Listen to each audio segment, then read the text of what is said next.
talk about the Pro-Am days. Well, not everyone's in the Pro-Am. So if you're a rookie, again, you're going to get to the course probably sooner than someone that's a veteran. You're going to pay attention. Once you mark your yardage book, you don't have to do that the next year unless they change the green. So you come into the pro shop the next year, the second year, and say, have there been any changes to the course? If the answer is no, then you don't have to be as diligent on the practice round. If you're not in the Pro-Am, you say, what time is the Pro-Am? Can we play a practice round on Pro-Am day? They might say, well, you can tee off at 6:30 or 7, but you have to be off the course by 9. Yeah. If you're in the Pro-Am, then, you just get there to be in the Pro-Am. When you're in the Pro-Am, it's not a practice round. You have to be friendly with the people that you're playing with. Your job is to help them make putts. Your job is to help them read putts. Your job is to help them on the course maybe hit the ball better. Yep. And to be entertaining with them.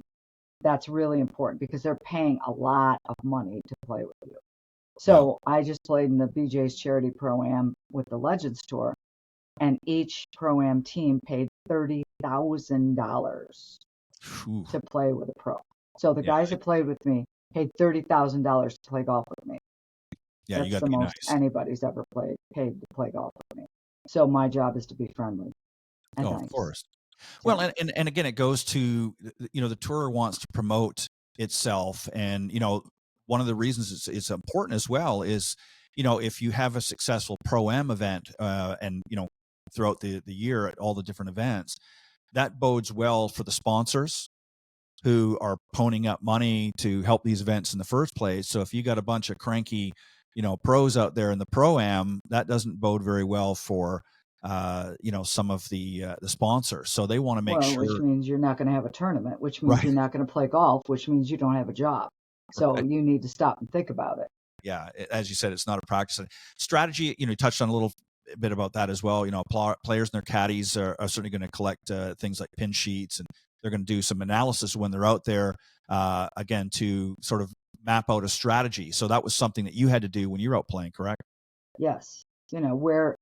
Again, it's funny because Alan played on tour for 15 years, so he knew where the pins would be in the 4 rounds of a tournament, right? Because he played for so long. And when I caddied for him, he was like, oh, the pin's going to be here, then it's going to be here, then it's going to be here, then it's going to be here. He knew where the pins were going to be each of the 4 rounds. So he would hit putts to the location to where the pin was going to be. Mm-hmm. And he knew, and then a lot of times he would just play 9 holes. Well, I didn't play on tour that long, so I was like, what are you doing? I can't believe you're only playing 9 holes. I was that little rabbit that would be like, oh, no, we have to play practice rounds the whole time. Shut up, Cindy. You're trying too hard.